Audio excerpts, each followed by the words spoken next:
ada tergabung di klub Rotary Jakarta Menteng seperti itu di distrik 3410. Ya, sudah 40 tahun kita di sini. Ini adalah logo kita.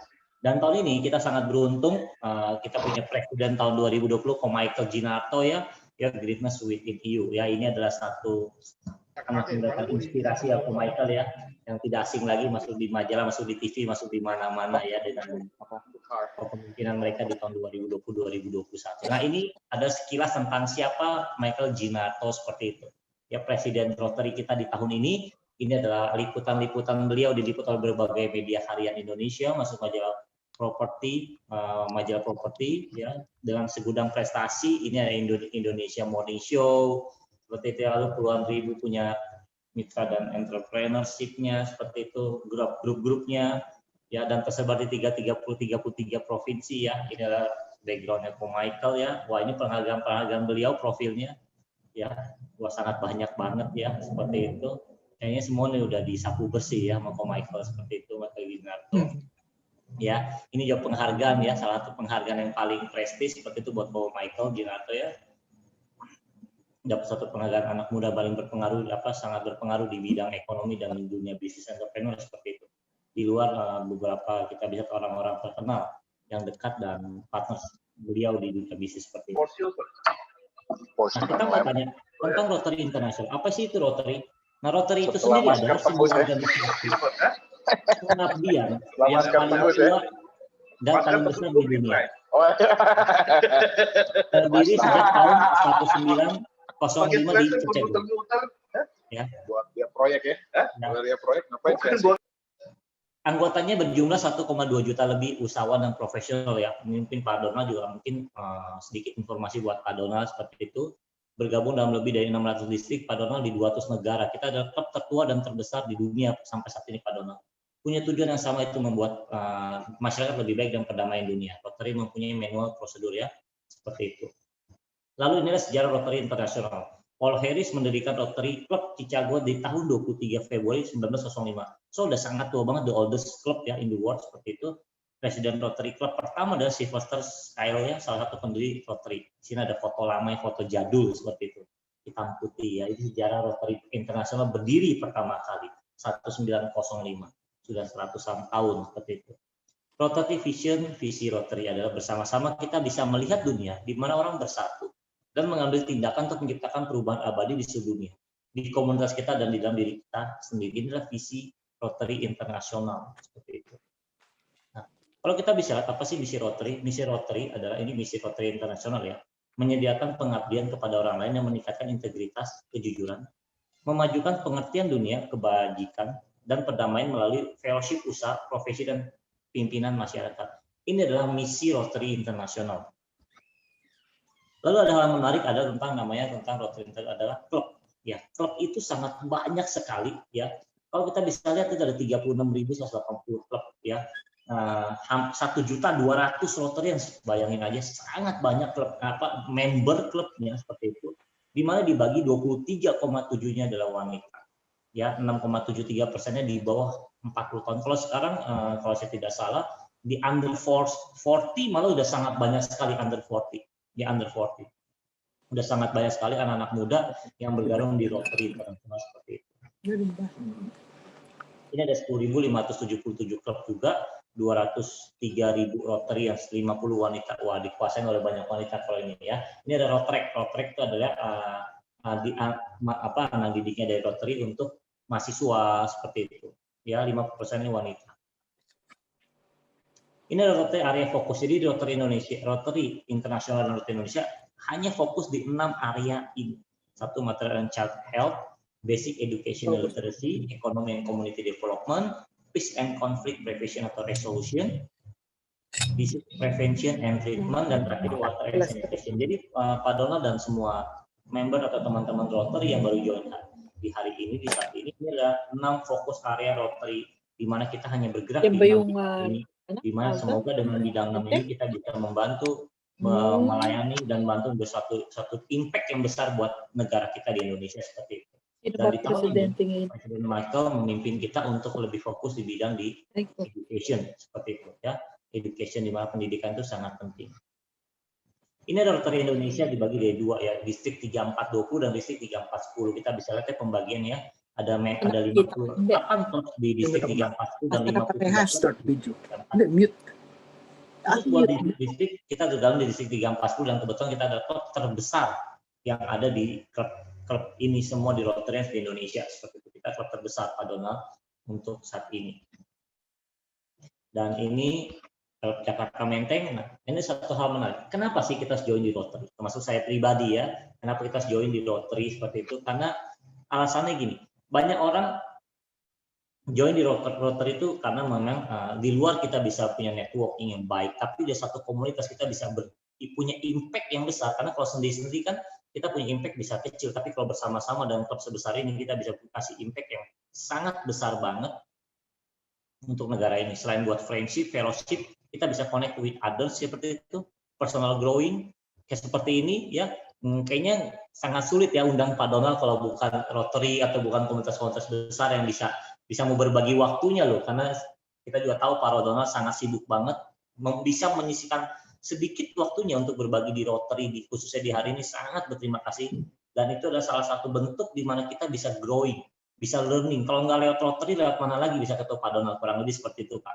Ya, ini adalah benefitnya, kita bisa punya friendship, ya pasti business development, personal growth and development, leadership development, kita belajar, ya, citizenship in the community, ya, content education, fun, ya, ini ya, tadi bisa kita lihat ya sangat fun dengan berbagai macam usaha, bisnis, tapi kita bisa bergabung dalam satu visi untuk bisa kita memajukan Rotary dan untuk pelayanan untuk Indonesia, ya, bisa buat vocational skill, assistant when traveling, bantuan saat berpergian, ya, buat semua orang. Kita punya komunitas kan di seluruh dunia. Kita kadang bisa minta orang yang di Jepang mungkin, di US mungkin, untuk kita bisa dibantu seperti itu. Dan ini mungkin satu-satunya klub internasional yang connect-nya paling connect seperti itu. Jadi ini paling connect itu ya menurut saya Rotary seperti itu. Karena benar sampai mungkin ke semua dunia ya, kita bisa saling communication dan saling connect. Kita bisa saling calling dan saling dibantu seperti itu. Ya, menurut saya ini satu hal yang di tempat lain, di klub lain tidak mungkin ada seperti itu. So sangat bersyukur sih bisa ada di sini. Ini adalah satu Rotary ordinary people ya, that other extraordinary people juga, di mana kita ada 1,2 juta orang loh di dunia. Kita bisa saling, orang-orang luar biasa yang saling terkonek, ya pasti hasilnya menjadi sangat luar biasa seperti itu ya. Dan inilah salah satu acara-acara kita, member-member kita waktu itu ada Pak Yusuf Hamka ini di LSPR, ya betul waktu itu punya tempat Ibu Pelita ya. Tadi ada Ibu siapa tadi? Ya maaf tadi dari LSPR juga ya Bu ya, seperti itu. Ada ini dari waktu itu kita rame-rame loh, ini rame banget ya. Ada Pak Michael juga di sini ya, ada dari PP Susan seperti itu ya. Lengkap sekali waktu itu Pak Yusuf Hamka membagikan cerita yang menurut saya amazing banget seperti itu. Ini acara-acara kita ada dapur umum di Gereja Katedral, kita memberikan baju hazmat, ya facelift di RS Sintalan, terus Sintanala seperti itu, lalu Rumah Sakit Persahabatan, kita kasih face shield yang kemarin ya, ini berhubungan dengan COVID ya seperti itu masih. Lalu juga ada waktu kita biasa setiap akhir tahun, cuman tahun ini ya kita nggak bisa rayakan karena ada pandemi, seperti itu bisa ada gathering Christmas dan New Year seperti itu. Tahun lalu kita ada ini di Mulia seperti itu. Ya. Ini waktu sempat di Shangri-La Hotel.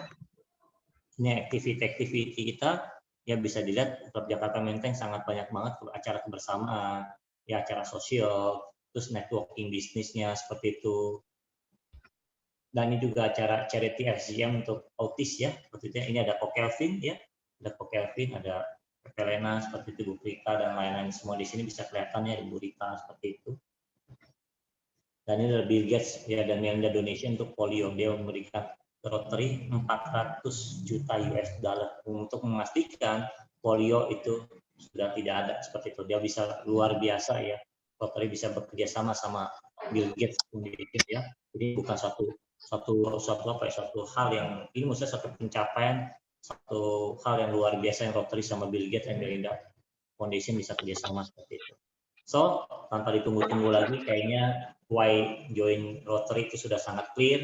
So, silakan kontak klub presiden kita, Michael Ginato, saya sendiri, ataupun Sila sebagai klub admin. Ya, itu sekilas mungkin yang berhubungan sama Rotary. Ya, semoga penjelasan singkat ini cukup bisa memberikan gambaran bahwa kita join di klub yang luar biasa dengan orang-orang luar biasa di dalamnya.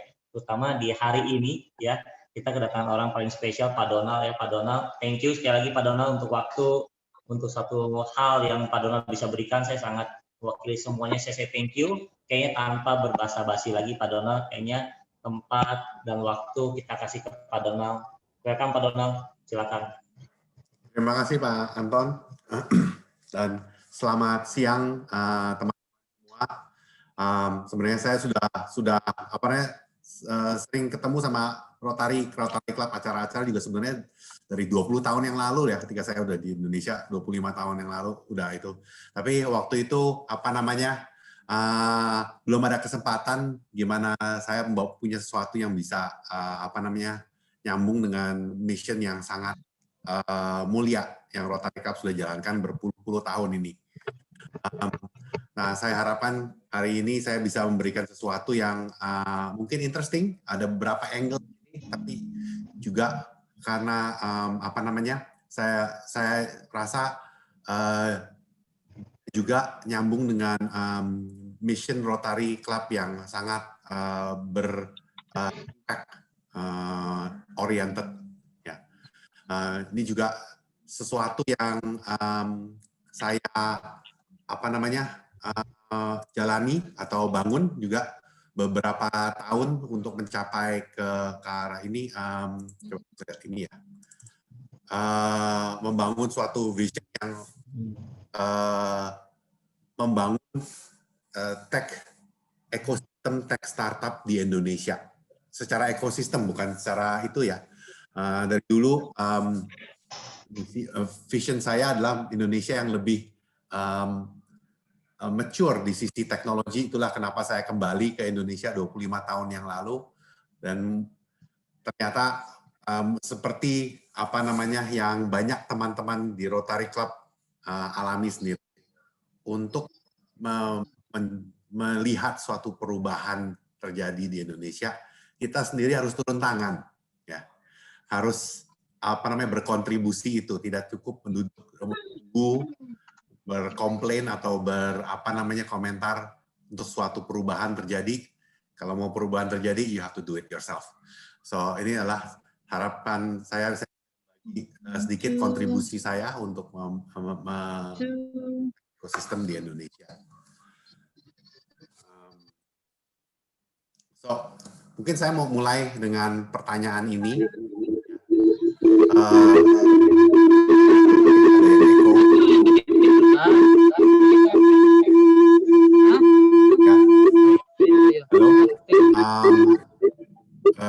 Jadi idenya adalah ada nggak selama berapa tahun ini kita bisa lihat digital revolution itu berimpact kepada kita semua, dan juga kebetulan temanya bisnis. Jadi apakah Anda merasa digital revolution ini telah mencapai Anda, terutama mencapai bisnis Anda?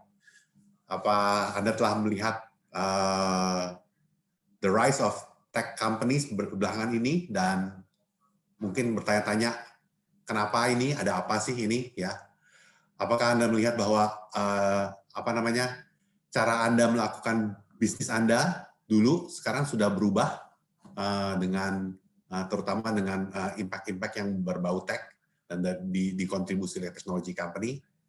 Atau mungkin yang lebih urgent lagi, merasa bisnisnya terdampak negatif oleh new player dengan new digital tool yang merubah landscape bisnis?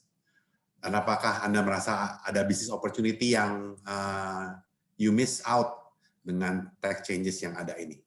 Sedikit informasi, kita bisa lihat di GrabFood dan GoFood itu selama COVID, di mana banyak bisnis makanan itu turun, malah GrabFood dan GoFood itu naik hampir lebih dari 3 kali lipat dalam jangka waktu ini. Dan banyak sekali bisnis yang baru pertama kali membuka bisnis mereka yang offline di GrabFood dan GoFood. Dan sebenarnya masih banyak lagi yang di luar dua ini, tapi yang mungkin inilah nama-nama yang terkenal.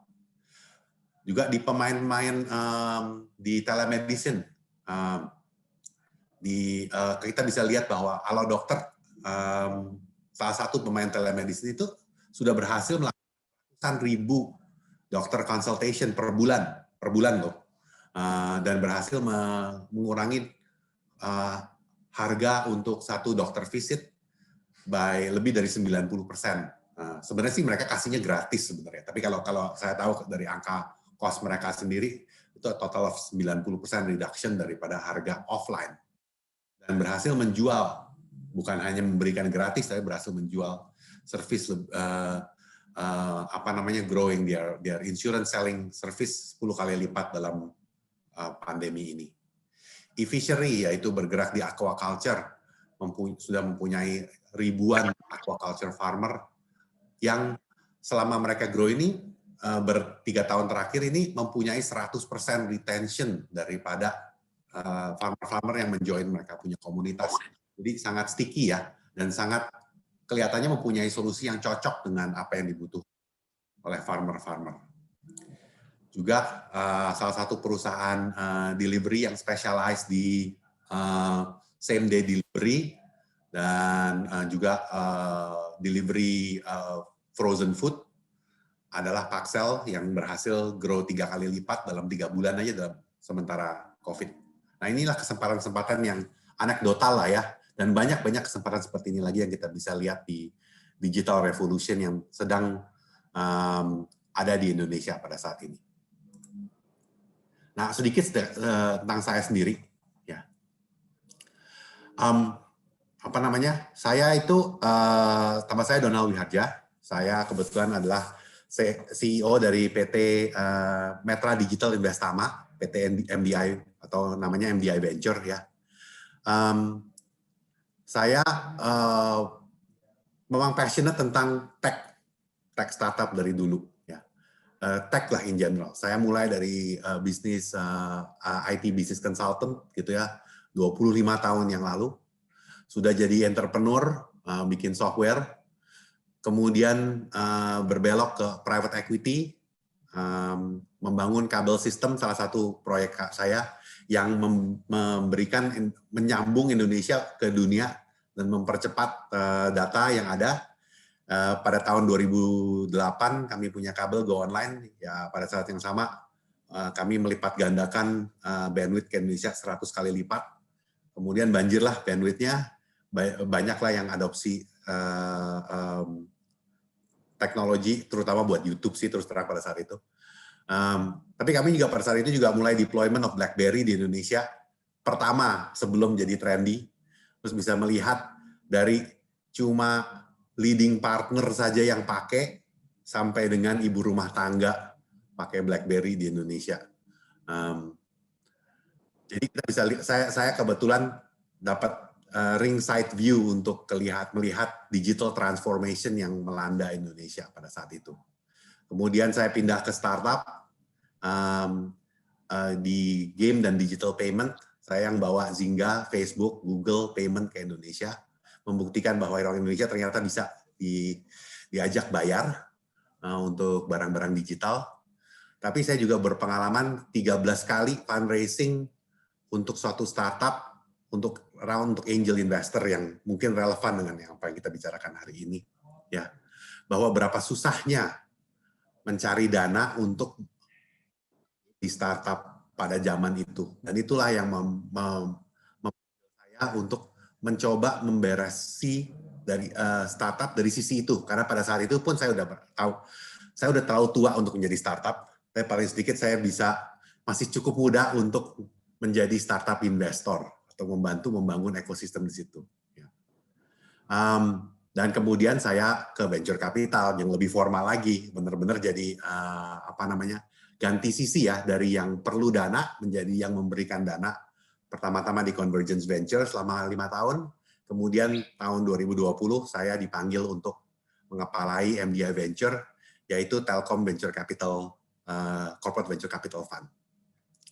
Selama itu juga, belakangan ini saya juga coba membangun startup ekosistem dari membantu menjembatani bahwa Pak Jokowi ke Silicon Valley tahun 2016, ya, Kemudian dari sisi itu mengawal digital ecosystem, startup ecosystem di Indonesia, sampai puncaknya di Nexicon saya bisa bawa 2 tahun berturut-turut 200 VC dunia, ketemu 200 startup di Indonesia dengan conference yang sangat padat dan sangat dinanti-nanti sama banyak-banyak VC di Indonesia. Itu pada awal 2018-2019, awal kelihatan bahwa Indonesia sebagai startup ekosistem itu ternyata sangat diminati dunia.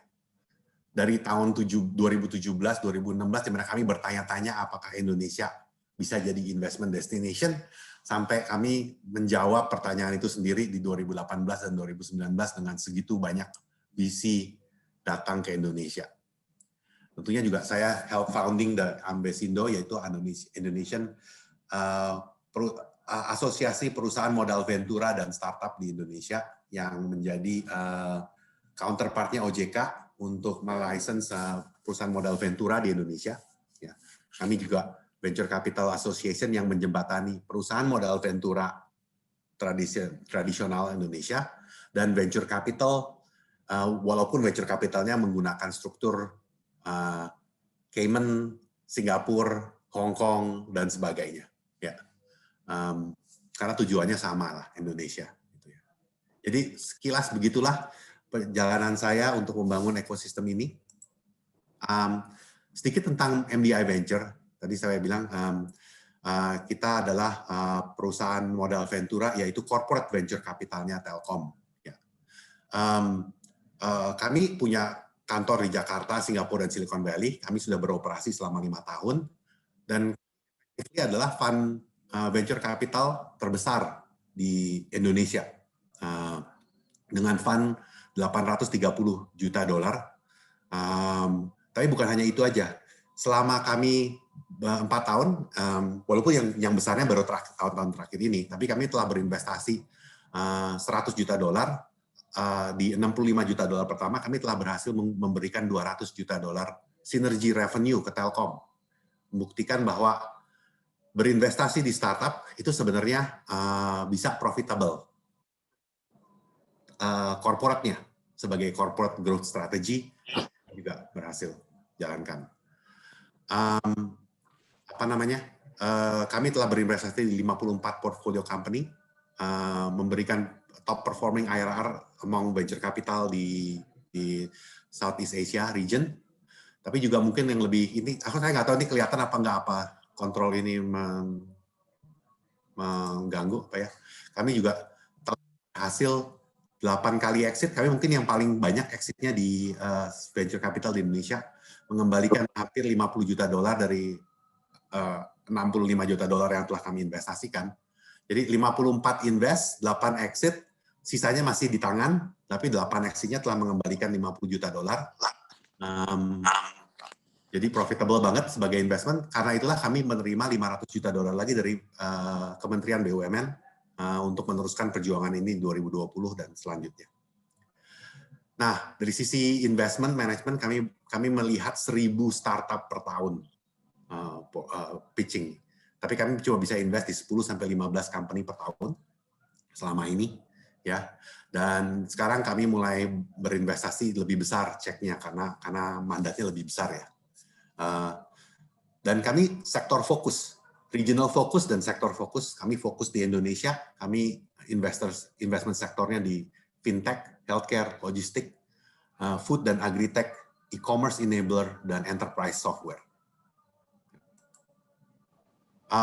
Sekarang mulai tahun 2020 kami punya end-to-end investment platform dari inkubator sampai dengan Series C ke atas, ya, sampai dengan startup-startup kami yang sudah hampir IPO. Kami sudah involved di 2 IPO dan ada company yang kami jual ke perusahaan publik. Jadi ada 3, ya. Dan mungkin 2 lagi IPO tahun ini, 2-3 IPO tahun ini, dan 4 perusahaan kami tahun ini udah hampir unicorn lagi. Jadi kami end-to-end investment, di mana yang saya mau bawa hari ini soal emerge itu sebagai angel investing network, itu adalah satu step setelah inkubator dan sebelum seed. Nah, untuk sistem ini adalah kami bisa mengawal investment dari awal sampai akhir, ya. Jadi itu tertarik buat founder ya di sisi itu. Nah, yang saya mau bawa hari ini adalah konsep angel investing sebenarnya. Di mana angel investing adalah individual angel, individual investor, ya, bukan seperti kami kan corporate, ya, atau venture capital biasa, kami kan fund manager, di mana kami punya fiduciary duty untuk berinvestasi di tesis yang telah kami berikan. Tapi sebagai individual, angel investor, Anda semua bisa berinvestasi sesuai hati nurani sendiri, sesuai agenda sendiri, dan ternyata ada dua hal. Nomor satu, bahwa angel investing ini sedang on the rise seluruh dunia. Ya. Selama 10 tahun terakhir, number of angel investor itu 2 kali lipat. Ya. Dan kita lihat tech innovation dan tech investing dan harga investasi yang gila-gilaan di beberapa tahun terakhir. Tapi mungkin itu ada angka yang sama, ya, sama besarnya, diinvest oleh individual investor pada awal-awal startup ini. Itulah kenapa startup di Amerika, startup di dunia itu bisa banyak yang successful, karena mereka mendapat dukungan dari angel investor network di negara-negara mereka.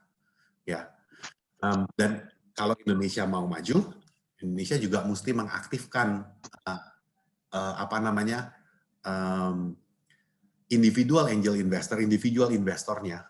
Dan harapan saya dengan membantu membangun angel investor network ini adalah untuk mempopularisasikan cara menjadi investor di Indonesia. Atau sebenarnya cuma meneruskan pengalaman-pengalaman dari teman-teman angel investor di seluruh dunia. Dan pasti banyak mereka adalah member dari Rotary Club. Ya. Cuma saya mau bawa konsep ini ke Indonesia, ya, mempopularisasikan konsep ini. Nah, investing in angel investor memang risky. Ya. Kita mulai dari early stage antara 10 sampai 250 ribu dolar, ya. Ya, bisa 250 ribu dolar, ya. Tapi ternyata menggunakan angel investor network bisa juga sampai dengan cuma 10 ribu dolar. Ya. Investment periodnya cukup panjang, antara 1 sampai 10 tahun, ya, rata-ratanya 2,6, ya. 3,5 tahun, dengan memberikan rata-rata setelah semua uang yang diinvestasikan adalah 2,6 kali lipat, rata-rata, ya. Ya, jadi IRR-nya 27% lah. Tapi investment class ini highly illiquid. Ya, begitulah. Anda kan semua tahu banyak di antara member di Rotary Club yang punya bisnis sendiri. Agak susah kalau masuk jadi shareholder di bisnis untuk menjual share-nya, ya. Nah, ya itulah mungkin tidak kaget di teman-teman di sini. Tapi yang mungkin menarik adalah bahwa ini sebenarnya kebanyakan investasinya keluarnya binary. Anda successful atau Anda tidak. Jadi kira-kira itu rata-rata 80% dari return tadi itu dikembalikan dari 9% daripada dealnya. Jadi untuk mencapai rata-rata 2,6 kali lipat dari uang yang dimasukkan, Anda mesti dapat 1 dari 10 yang berhasil, gitu. Ya, ketika berhasil naik baliknya 10 kali lipat, 20 kali lipat, ya. Saya ada teman saya yang karena dia sangat bagus mengawal angelnya, dia punya investment 10 kali lipat, 20 kali lipat dalam 2 tahun, ya. Tapi tentunya banyak yang tidak berhasil. Jadi yang paling penting adalah diversification. Kenapa interesting bahwa kita bisa menarik angel investor ini menjadi ticket size-nya menjadi 10.000? Karena Anda perlu kira-kira 10 kali investment supaya aman, gitu, ya. Ya, kita kan mesti main statistik number. Dia bilang 9%. Bukan nggak nyampe 9. Iya, Pak, 9%, Mbak. Probability untuk return-nya, ya. Tapi return-nya itu bisa 12 kali, atau yang paling besar, atau teratur yang paling besar itu 9.000 kali lipat kalau Anda Mr. Ram Shriram ketika dia berinvestasi di Google. Long time ago. Ya. Tapi ya tentunya juga kalau Anda Patrick Waluyo yang investasi di Gojek ketika awal, saya tahu return yang itu besar banget.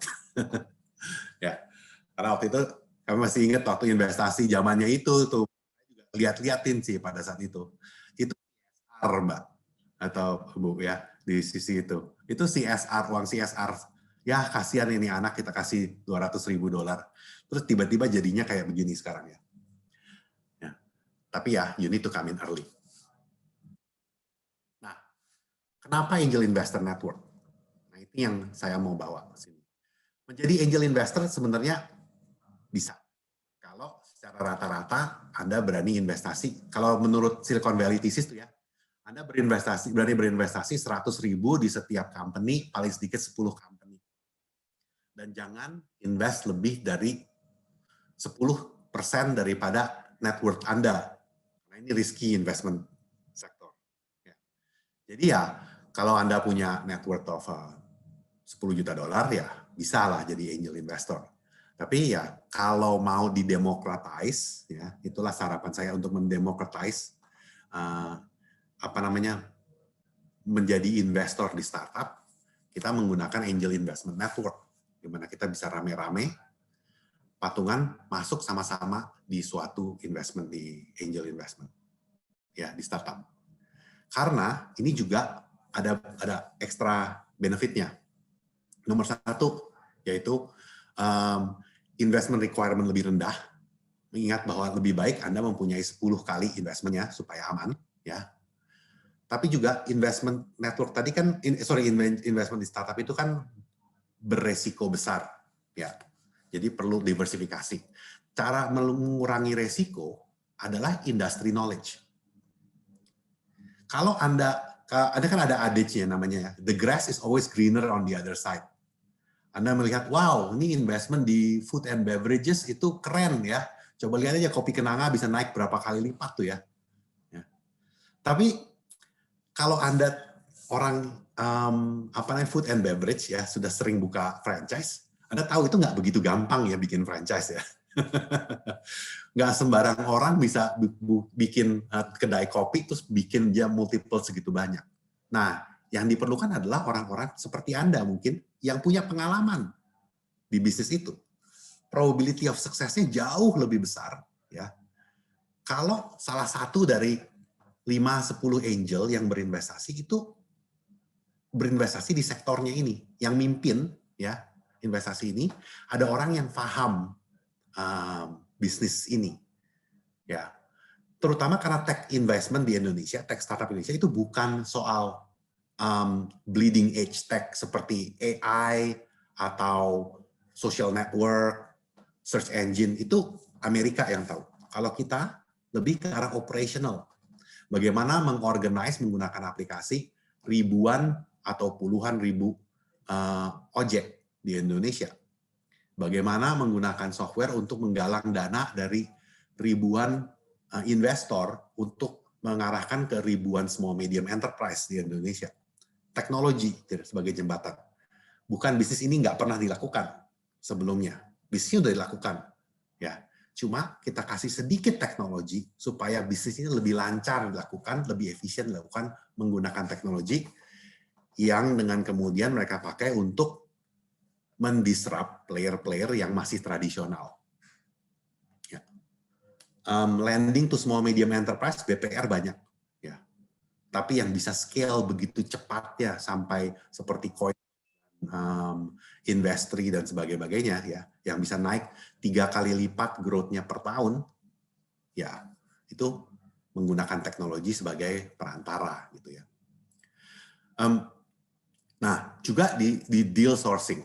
Ya, MDI mempunyai deal funnel lebih dari 1.000 startup pitches per tahun. Sebagai individual angel, apakah Anda sanggup melihat 1.000 pitches per tahun? Kalaupun ada ya, kalau ada yang memberikan. Kalau kami punya banyak orang-orang profesional di tempat kami yang kami sudah tersebar di seluruh sosial media dan sebagainya, yang terus-menerus mendapatkan pitches. Saya udah dapat pitches berapa kali lewat WhatsApp, lewat email, ada orang ketemu di mana dikasih gitu. Jadi memang pipeline kita banyak dan kami punya tim yang bisa sebagai investment support untuk melihat, menganalisa startup yang kami lihat lebih interesting. Ya. Juga bisa ada platform yang kami bikin untuk memonitor portfolio tersebut karena ini 3 sampai 5 sampai 8 tahun ya investmentnya ya. Jadi terus-menerus kita mesti liatin. Ya. Nah, yang terakhir adanya profit sharing untuk carry fee untuk orang yang aktif memanage. Ya. Jadi kalau Anda biasanya kita tuh ada 5 sampai 10 orang untuk masuk suatu deal, salah satu yang mimpin. Kalau yang mimpin itu menjanjikan akan memanage startup ini selama 3 sampai 5 sampai 8 tahun ini ya. Nah, untuk itu dia akan mendapatkan ekstra carry atau ekstra persentase kalau dia kalau di atas profit ya, di profit ya.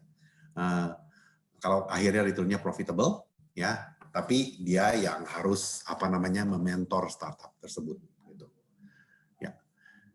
Nah, jadi ya harapannya setelah kalian berinvestasi 10 kali ada Anda yang jadi lead gitu ya. Terus kita putar-putar siapa yang paling cocok menjadi lead di salah suatu investment. Itulah konsepnya. Jadi konsepnya urunan untuk berinvestasi di suatu startup, di mana ada yang mimpin, ada banyak yang ikut saja, ada yang industri expertnya di situ, dan kita sediakan platform yang mempermudah, melower the barrier of entry untuk menjadi investor. Nah, itulah Angel Investor Network, dan Emerge adalah Indonesian Focus Angel Investor Network yang dimanage MDI sebagai platform untuk membantu membangun startup ekosistem dengan memprovide funding untuk pre-seed startup yang sebelum di seed level ada venture capital ya, tapi ada startup yang masih belum sampai ke level itu. Nah, harapan kami dengan membantu membangun ekosistem lebih banyak startup di Indonesia ya bisa diinvest. By the way, kami bilang tech startup karena kami jagonya di tech startup. Sebenarnya Angel Investor Network ini bukan hanya untuk startup ya. Kami harapkan dengan meng-kick off, atau saya harapkan dengan meng-kick off ini, dengan menggunakan dana sponsorship dari MDI, ya, harapan kami ini bisa jadi movement ya. Konsep ini bisa ditularkan ke bisnis-bisnis yang lain, ya, mungkin home industry, manufacturing makanan atau apa, atau farming atau apa yang lain-lain, jauh daripada tech saja. Ya, sebab angel investor itu tidak hanya untuk tech. Kebetulan yang lagi trendy, yang namanya lagi naik daun adalah tech investing ya. Tapi sama dengan waktu saya membantu membangun Ambesindo, itu konsepnya mendorong perusahaan modal ventura, ya, tapi menggunakan konsep bahwa pada saat itu venture capital buat tech startup lagi naik daun gitu ya. Nggak apa-apa.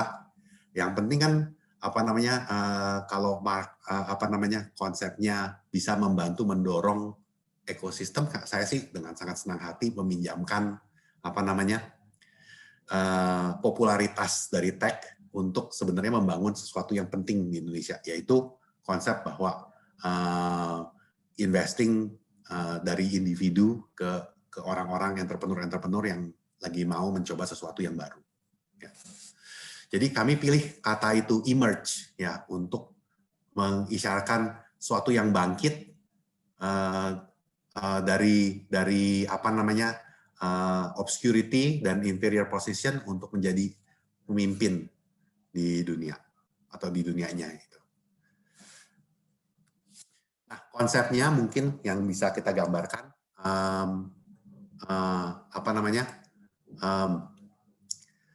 adalah syndicated investment model, ya, di mana kita bikin suatu platform di mana kita akan gather the early stage startup, kemudian kami curate supaya 3 startup bisa pitching setiap bulan di suatu event yang kita akan hold tiap bulan, ya. Dan kalau ada yang mau berinvestasi di salah satu startup tersebut, create untuk menjalankan investment tersebut, cara mainnya kami sudah apa namanya template-kan, ya. Kemudian idenya itu ada syndicate leader dan ada angel lain yang ikut, ya. Di mana targetnya ya syndicate leader itu akan berinvestasi minimum 30%. Ini supaya komitmennya lebih kuat, ya. Tapi yang lain-lain angel investor terserah berapa banyak bisa join untuk complete the round. Nah, kami menyediakan platform di Emerge, ya. Reward kami ya itu sebagian daripada carry, yaitu adalah pembagian profit, bukan pembagian pokok, ya. Kalau profit ada. The lead syndicate akan negotiate the term of investment, lakukan due diligence dan closing dengan startup, dan apa namanya mengawal startup itu sampai dengan exit. Ya. Di mana kami juga sebagai platform kami akan membantu menyediakan sistemnya, tapi kami juga komit karena untuk membantu kickstarting this trend, ya. Kami berkomit untuk menjadi syndicate leader untuk 5 tech investment di tahun ini dan kemudian juga 5 di tahun depan, ya, supaya ada yang mulailah begitu. Nah, kami punya expertise di tech, ya. Kami sangat senang hati kalau ada jenis-jenis investment lain yang dibawa ke platform ini. Ya, tapi kemungkinan kami tidak bisa ngelit kalau bukan tech, ya, karena kami tidak pasif bagaimana itu. Dan kami harapkan dengan ini ada teman-teman angel lain yang mau melit di sektor-sektor yang lain. Karena pada dasarnya kami ngelit ini sebagai apa namanya bantu untuk kickstarting, ya. Harapan kami di masa depan banyak individual angel investor yang melit investmentnya sendiri. Jadi ini bisa menjadi movement.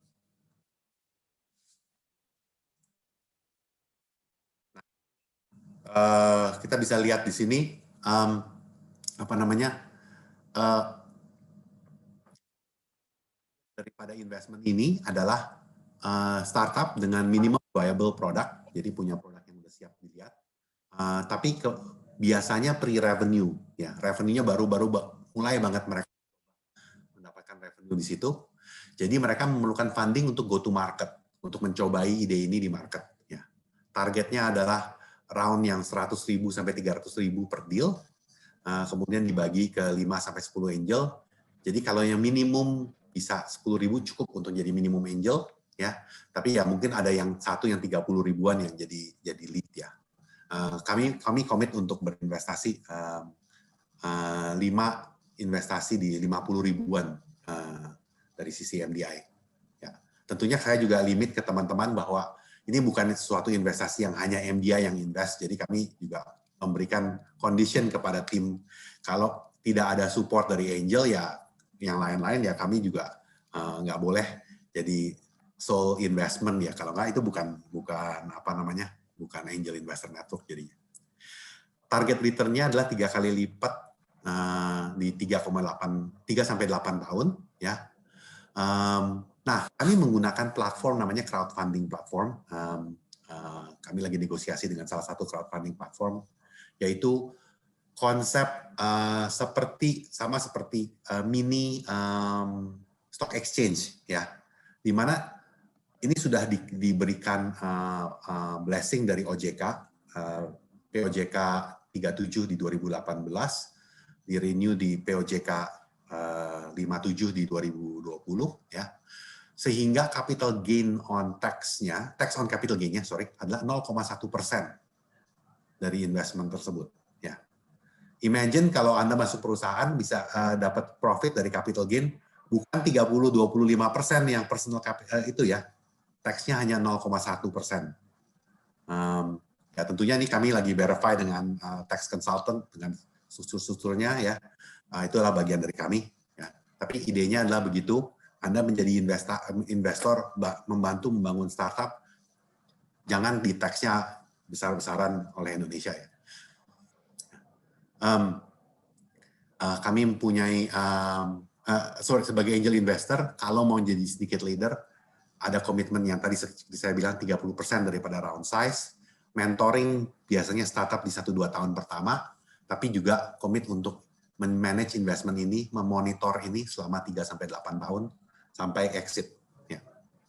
Untuk itu akan diberikan sebagian 3/4, yaitu 15% dari 20% carry, interest carry yang namanya dari profit, ya, di mana bagi 5% ke platform yang akan mengawal ini juga. Strukturnya adalah menggunakan SPV, ya. Jadi investor-investor, angel investor ini mungkin kelihatan di sini akan berinvestasi di suatu SPV yang kemudian memegang share di suatu startup. Ya. Jadi apa namanya, dari startup kelihatannya ada satu investor, tapi di belakang investor itu ada syndicate number of angels, dan karena kita menggunakan apa namanya, crowdfunding platform, share di SPV itu bisa diperjualbelikan antara crowdfunding platform yang sekarang mempunyai lebih dari 1.000 member sebenarnya ya di sebelah sana. Kebanyakan crowdfunding platform itu kebanyakan dipakai untuk memegang franchise ya, tapi ya kita sudah diskusi untuk mereka untuk juga dipakai untuk memegang startup.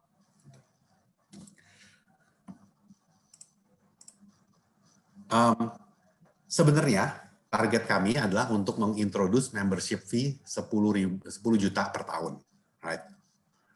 Tapi dan kemudian monthly gathering, ya kalau bisa pakai Zoom, bisa pakai restoran, lebih enak pakai restoran karena ini kan lebih itu ya, apa namanya, sebagai networking juga, networking club. Ya bagi-bagi apa namanya, ongkos untuk itulah. Ya, kalau orangnya hadir. Tapi untuk tahun pertama MDI sebagai sponsor, kami akan absorb semua biaya ini untuk tahun pertama. Ya. Tentu sebagai untuk membangun ekosistem ini, kami juga akan melakukan angel learning classes, juga memimpin menyiapkan quality deal flow dari startup-startup yang memberikan pitches kepada kami ya, dari apa namanya 30 startup per bulan, kami akan bantu pilih 3 yang paling baik yang kemudian kami pitch di depan Anda, terus menggunakan platform services, template dan sebagainya supaya hassle free, administratif dan legal yang kami akan handle. Dan ada dashboard untuk melihat performance daripada startup itu, karena kan mereka juga melakukan financial reporting ya. Seperti itu, expected-nya adalah 30 seed dan pre-seed startup per bulan di pipeline, kemudian kami curate menjadi 3, dan kami harapkan bisa ada 12 investment per tahun, tapi di luar 5 yang kami akan akan lead, ya, kami harapkan juga ada 7 lagi atau lebih kalau bisa yang di lead oleh teman-teman angel investor. Di pipeline kami sudah bisa lihat ada banyak startup yang kami sudah lihat, ya, yang kami lihat sudah pas, termasuk Ciskus adalah salah satu conversational chat platform, sebenarnya dipakai untuk apa namanya, bisa connect ke WhatsApp dan sebagainya, Facebook dan sebagainya juga, tapi juga bisa di-plug-in untuk seperti call center Anda, multi-chat platform call center. Manpro adalah software as a service construction, ya. Nah itu kalau ada teman-teman di sini yang bergerak di bidang construction, kami juga sangat perlu input apakah software as a service ini cocok untuk project management suatu construction service. Nah itulah di mana kami memerlukan expertise yang ada di sini. Ya. Jasa Connect itu ERP untuk marketplace untuk service provider, ya, jasa. Ya. ETAP Technology adalah advertising dan entertainment provider. Osman itu digital empowerment platform, retail platform untuk small medium enterprise, ya. Jadi mobile post dan ERP untuk small medium enterprise. Hospitality solution ada di Easy, ya, mobile concierge yang mengconnect hotel guest dengan mengcurate services yang bisa dijual menggunakan app ke hotel-hotel dan bisa di white label untuk hotel-hotel. Syncro, data transfer dan big data. Wakuliner, cloud kitchen, mendukung rise-nya daripada GoFood dan GrabFood untuk mempunyai punya dapur yang bisa dipakai bersama atau puluhan dapur yang bisa dipakai bersama di Jakarta. Jadi setiap franchise brand itu nggak perlu punya dapur-dapurnya sendiri, tapi bisa di leverage. Pokoknya kalau yang lebih populer apa, dapur ini bisa dipakai untuk masak apapun juga. JumpaPay, on demand documentation service untuk annual road tax filing dan other recurring services. VeryHub itu untuk eKYC, digital eKYC platform, SaaS dan artificial intelligence related to identity verification. Dan masih banyak lagi startup-startup yang menunggu bantuan investment dari teman-teman di sini untuk memulai journey mereka.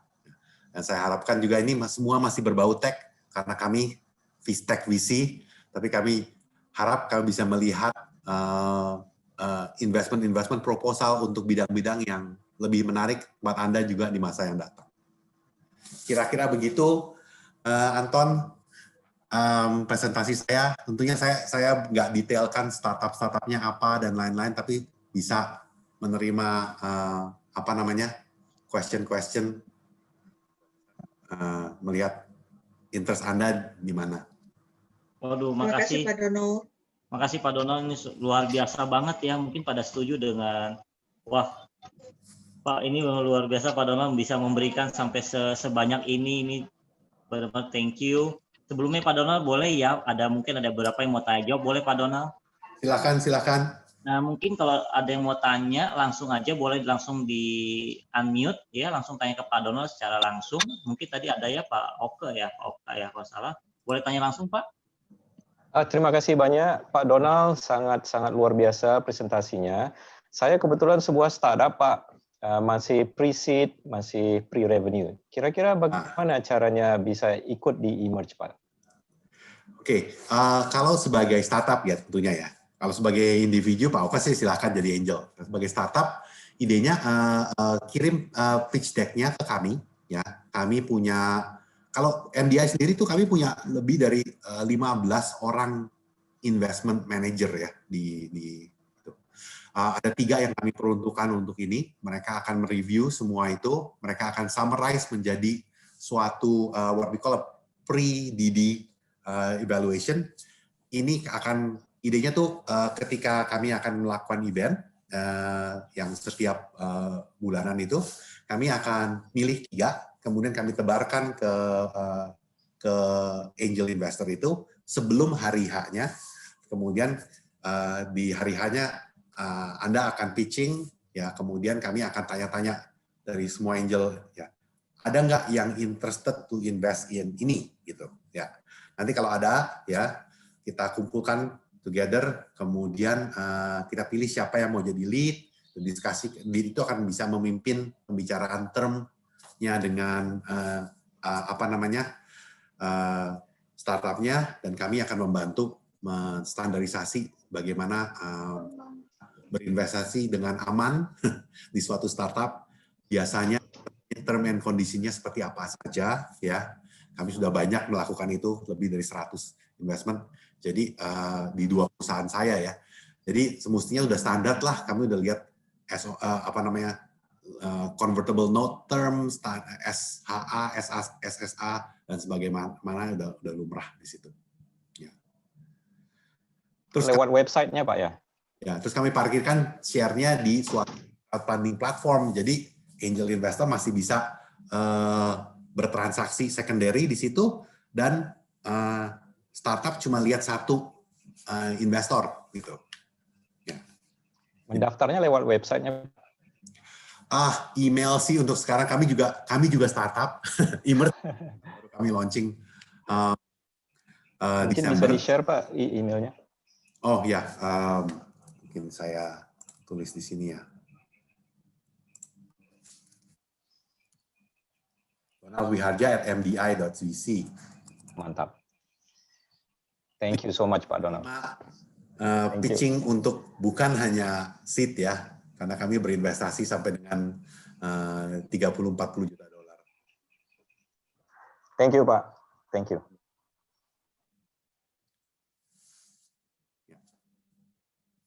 Apa ada mungkin ada lagi yang mau ditanyakan? Thank you Pak Donald. Makasih banyak. Mungkin ada lagi yang mungkin bisa langsung bertanya mungkin selain Pak Oka. Mungkin itu tadi nanya dari Pak Febrino, Pak Donald, mungkin saya boleh bacain ya Pak. Selamat sore Pak. Berapa persen saham yang akan didapatkan angel investor untuk startup awal, early stage pendanaan awal Pak? Dan perjanjian dividen mungkin ini mau tanya aja sih Pak, idealnya berapa sehingga ini yang lebih baik buat investment. Boleh dijawab Pak Donald sedikit? Ya, biasanya setiap round of investment itu antara 10 sampai dengan 30% roundnya ya. Rata-ratanya di 25-an ya persen per round ya. Memang jadi kalau semakin sedikit roundnya sampai ke IPO itu semakin bagus ya buat foundernya ya. Kira-kira lumrahnya itu di sisi angel pun sama. Angel, seed, series A, series B dan sebagainya itu di kalau angel kalau startupnya agresif dan exciting banget sampai dengan 30%. Kalau startupnya ya malah kebanyakan kalau di angel tuh mungkin lebih yang di sisi yang lebih besar ya. Karena biasanya startupnya tuh nggak punya negotiating power pada saat itu karena masih ide. Tapi tentunya kalau Nadiem Makarim punya ide baru, dia datang terus dia pitching kayak gitu ya, itu pasti banyak yang mau ya. Mungkin terpaksa kita oke dengan hanya 10%. Ya. Begitulah. Dividen kebanyakan startup itu sampai dengan series B, series C itu cash flow-nya belum positif ya. Jadi akan sedikit kemungkinan mereka membagi dividen. Terutama juga begini. Mereka kan terus-menerus fundraising nih ya. Fundraising itu walaupun mereka profitable, mereka masih fundraising karena mereka semestinya ya dengan 3x, 4x growth per tahun, mereka memerlukan semua uang ini untuk dilipat gandakan menjadi growth. Kalaupun mereka profitable, mereka akan plow back your investment. Ya.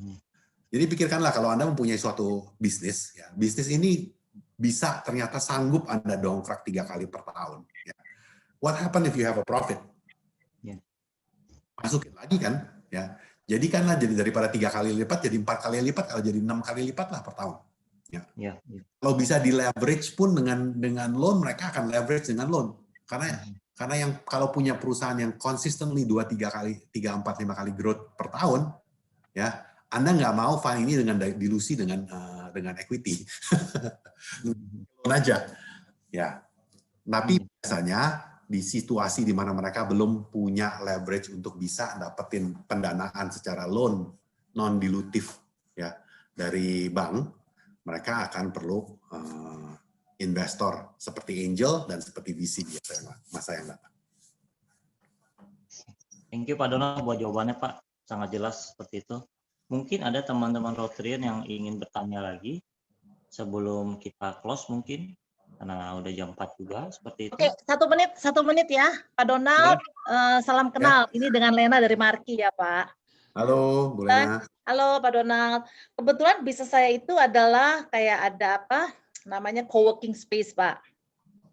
Dan saya juga ada invest di beberapa startup, ya.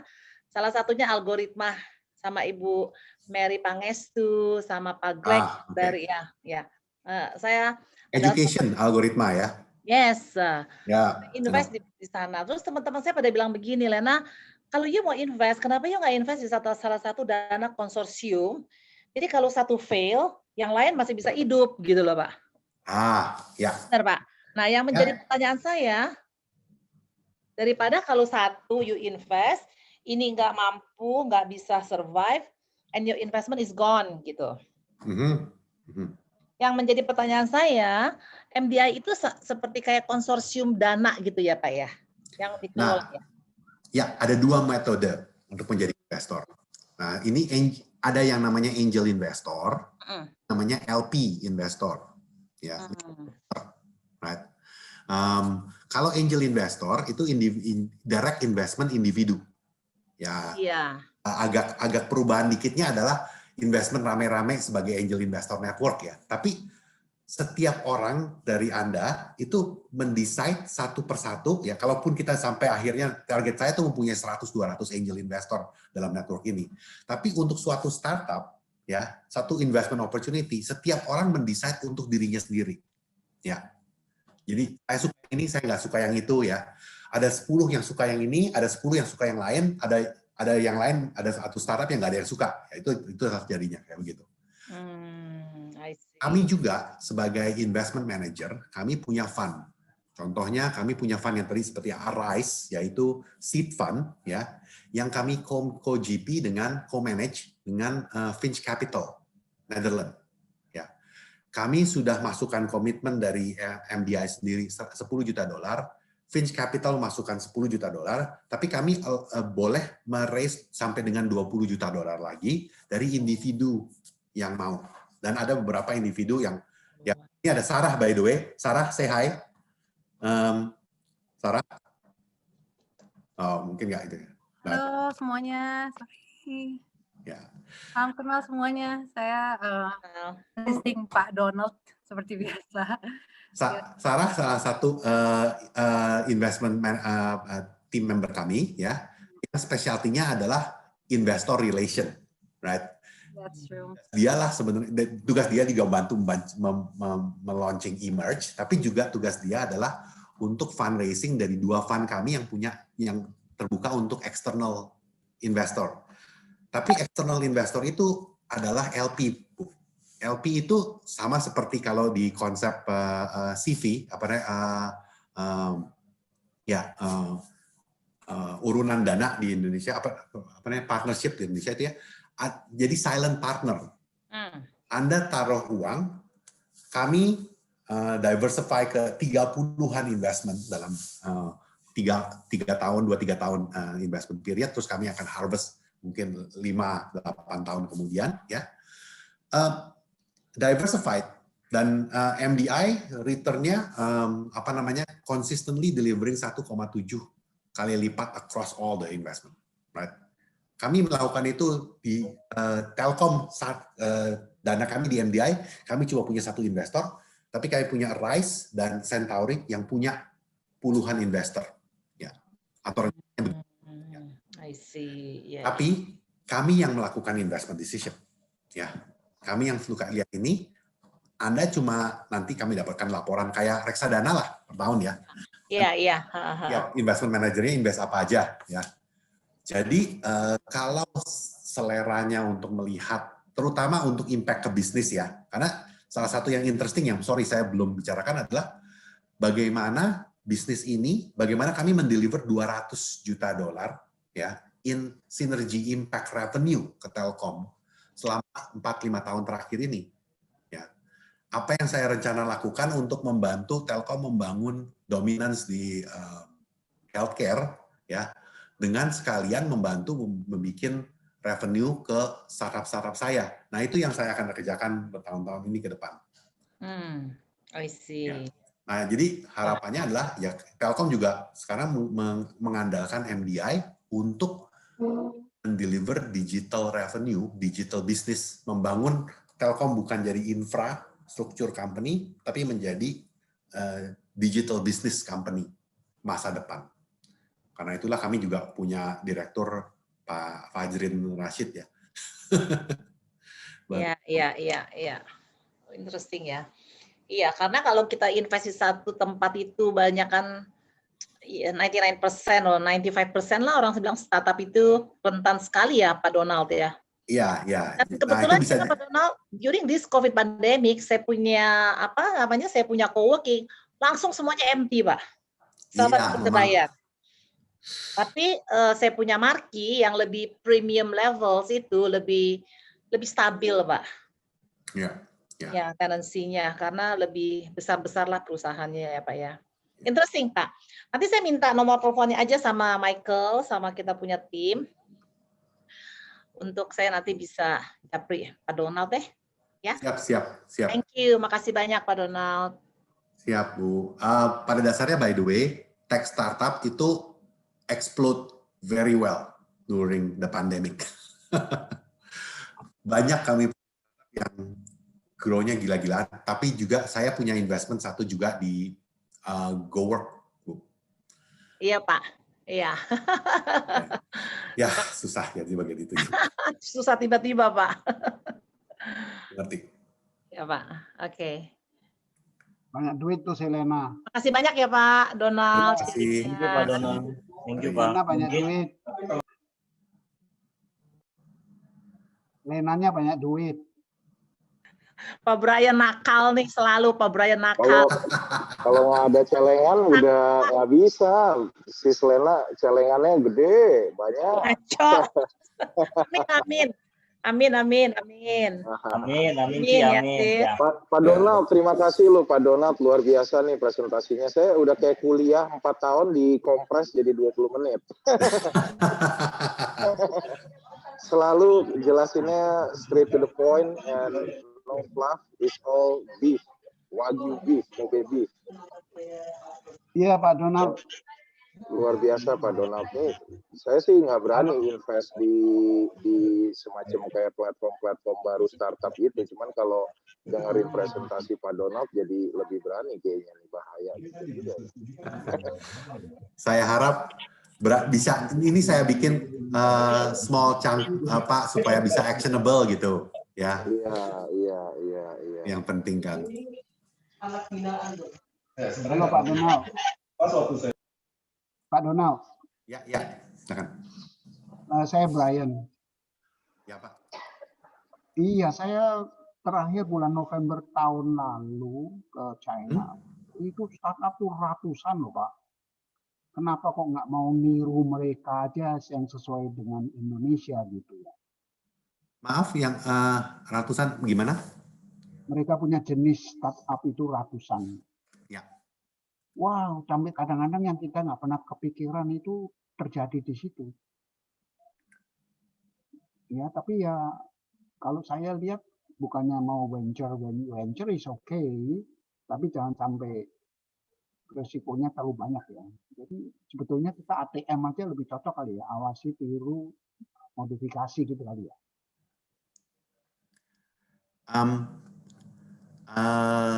Ada sedikit persoalan kalau untuk soal tiru ya Pak ya. Iya Pak.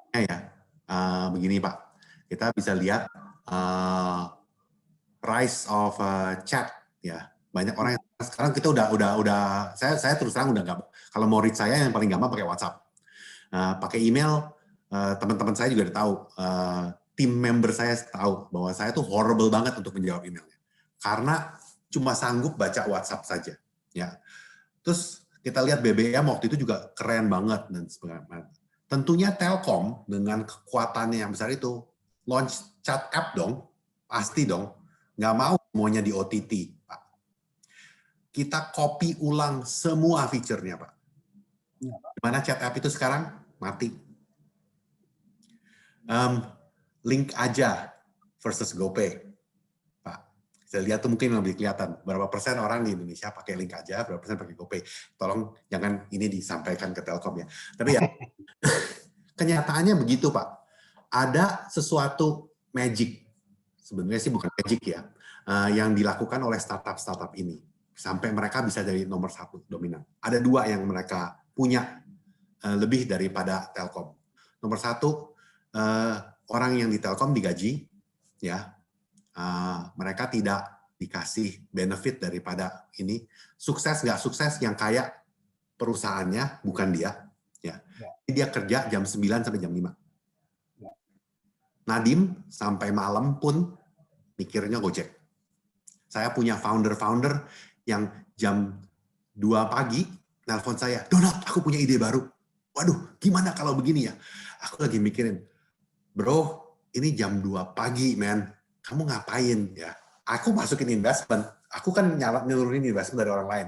Ya, oke, aku get some benefit. Tapi ini lifeblood dia loh. Ya.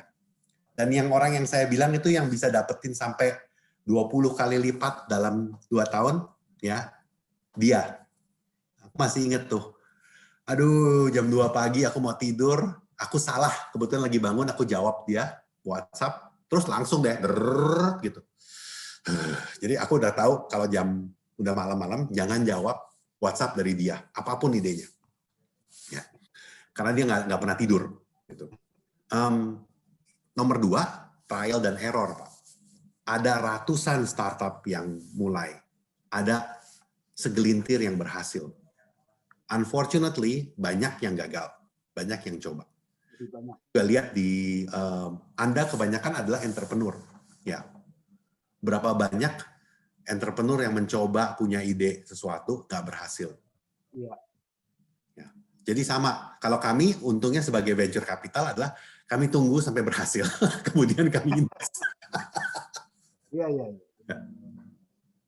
Betul, hebat. Mature. Begitulah, Pak. Terima kasih banyak. Sir Anton masih bolehkah satu lagi pertanyaan? Ya, mungkin ini pertanyaan terakhir ya buat Ibu Vita. Ya, Ibu Vita, thank you, Bu Vita. Ya, terima kasih banyak Sir Donald atas materi yang sudah disampaikan. Saya diminta untuk berita untuk mengikuti kegiatan ini, luar biasa sekali. LSPR ini kita memiliki lembaga atau wadah untuk mahasiswa dan mahasiswi yang ada di LSPR yang namanya kita sebut dengan Center for Entrepreneur gitu. Yang mana luar biasa sekali kita bisa berconnecting ke MDI atau Emerge juga yang memiliki angel investor ya, Sir Donald. Yang ingin saya tanyakan nih, kira-kira kan tadi Sir Donald menyampaikan ya dalam 1 bulan kira-kira ada pitch deck yang akan dilakukan oleh Emerge atau MPI sendiri gitu. Boleh ngasih tips nggak sih untuk mahasiswa-mahasiswi kami nih nanti kira-kira yang paling banyak interest sekali oleh angel investor itu yang seperti apa sih, atau mungkin adakah yang spesifikasi yang lebih ke inovatifnya seperti apa gitu, karena memang balik lagi sebelumnya ATM itu ya Pak, amati, tiru, dan modifikasi, banyaknya anak-anak seperti itu gitu. Kira-kira ada nggak sih tipsnya gitu? Terima kasih. Kembali Mbak Vita. Nah itu agak susah ya, tentunya kalau saya bisa jawab yang paling gampang di situ, saya udah kaya jadi ini. Tapi pada generalnya yang kami lihat flavornya tech startup di Indonesia, yang saya bilang tadi, adalah mereka menyelesaikan operational business. Makanya tech startup di Indonesia itu perlu uang banyak. Ya. Karena mereka bukan bikin software yang bisa di-copy ulang 1000 kali dengan harga yang sama seperti di US gitu ya. Zero di New Zealand atau apa, software-software yang bisa di-copy. Bikin sekali, di-copy ribuan kali, harga cost mereka sama. Indonesia enggak, Indonesia itu operational. Ya. Tani Hub, mereka mengenergize menjadi pengepul digital gitu ya. Gojek pengorganize ojek, tapi mereka gelar rekrutmen di balai Gelora Bung Karno dengan puluhan ribu orang yang apply. Itu logistiknya itu nightmare tuh ya. Jadi orangnya sampai ribuan karyawan begitu. Jadi yang kita lihat itu jangan try di teknologi Indonesia nggak cukup sophisticated ya untuk men-solve the hard deep tech problem. I'm always very worry kalau ada startup yang pitch ke saya itu deep tech. Saya itu yang leading di seluruh dunia untuk menyelesaikan solusi AI ini atau HR solution kemarin waktu itu. Saya bilang kalau begitu Anda silahkan pindah ke Silicon Valley sebab baristanya di Silicon Valley itu punya PhD loh. Ya, barista di Starbucks-nya di Silicon Valley. Di sini ini nggak lulus SMA. Ya, untuk tukar pikiran dengan orang untuk mengembangkan ide ini itu lebih bagus di sana. Ekosistemnya kejar. Tapi untuk ekosistem yang menggunakan pasar Indonesia 260 juta ini yang miskin, kelaparan, tapi bisa ditransform dengan digital, Anda harus di sini. Jadi, you need to know how to operate, ya, know how to run the business. Cukup mature untuk run the business, ya, dengan segala macam problem. The physical business, tahu cukup tech untuk merubah bisnis tersebut ke metode yang baru. So, just the right amount of tech. Nah, saya selalu kalau di saya terus terang lebih aman, ya. Saya cari yang sudah market fit-nya jelas. Saya masuk, saya lihat. Oh, oke. Kamu punya bisnis seperti apa? Growth rate-nya kayak apa? Margin-nya seperti apa? Ya, breakdown-nya sini. Buktikan yang ini kuat apa enggak. Kenapa kamu punya thesis di sini? Itu akan bisa merubah segalanya, gitu ya. Contohnya, ada yang bisa bilang bahwa kami tuh bisa menjual farm produk bagus, cepat, banyak yang mau beli. Aku tanya, bener nih, banyak orang yang bilang farm produksinya pada busuk ketika sampai. Dan nggak bisa jual begitu banyak. Dan delivery mahal. Terus dia buktikan, enggak, tapi saya jualnya ke restoran. Terus saya bilang, nggak mungkin di restoran. Restoran kasih marginnya lebih bagus ya. Nggak mungkin di restoran. Restoran kena COVID, kok angka kamu naik? Terus dia bilang, ya, tapi kan saya di partner sama GoFood. Saya jualnya ke restoran yang di situ, yang apa namanya, yang kaki lima, ya, supaya mereka nggak usah ke pasar. Baru kelihatan ya kayak itu. Oh, oke.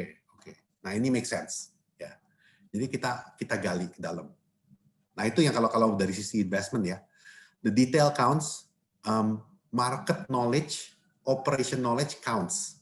Nah, ini kesempatannya. Anda kan sebenarnya kebanyakan member dari Rotary adalah businessman. Jadi Anda tahu bisnisnya. Di medan Anda sangat kenal medan tempur ini. Dan startup yang Anda mesti invest semestinya yang dekat-dekat dengan bisnis Anda sendiri. Karena disitulah Anda bisa memanage resiko. Kalau saya mungkin nggak terlalu tahu dibandingkan Ibu Lena bagaimana cara orang mengoperasikan co-working space dan apa namanya virtual office ya. Tapi Ibu Lena lebih tahu gitu. Jadi gitulah. Baik, terima kasih. Menjawab ya Bu Vita ya. Ya, sangat menjawab. Terima Aduh, Pak Donald, thank you loh kemurahan hatinya Pak mau jawab sampai segininya. Thank you ya buat teman-teman Rotorian sebelum ini Pak. Sebelum ini acara ditutup. Senang dengarnya. Iya, betul. Senang dengarnya. Sharingnya bagus banget Pak Donald. Sharing bagus, ini salah satu yang terbaik lah Pak Donald lah. The best Pak. Ya, sebelum ini acara Rotary kita tutup, mungkin ada yang mau disampaikan oleh Ko Michael ya, Ko Michael. Silakan Ko Michael.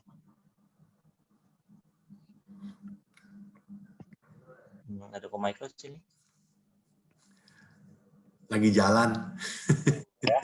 Ko Michael ya. Halo, tadi saya lagi di jalan nih. Oh, jalan ya. Ya udah. Jangan lupa ambil foto dokumen. Ya, kita foto dulu ya. Ada di sini bisa bantuin foto nggak? Ada yang pakai laptop atau apa? Kalau mau menghubungi saya tadi udah taruh nomor WhatsApp saya dan Sarah juga. Ya, sekalian promosi fund-nya MDI. So it's actually good chance karena kita biasanya kan fund kita semuanya kan dari Telkom. Nah, kita sekarang udah open juga for other investors to actually put their money in. So it's a good chance and opportunity for you guys if you want to join this opportunity, okay? Thank you Sarah. Sarah. Nanti kita kontak semuanya. Ya. Susan ambilin foto dong, si Susan. Ya, ada yang bisa ambilin foto? Si Susan ya, kita foto ya. Ya. Tolong dibuka kameranya. Maskernya semuanya, tolong. Ya, pakai pose semua yang cakep ditonjolkan. Brian. Oke. 1, 2, 3. Oke, halaman yang kedua. Ya. Ya.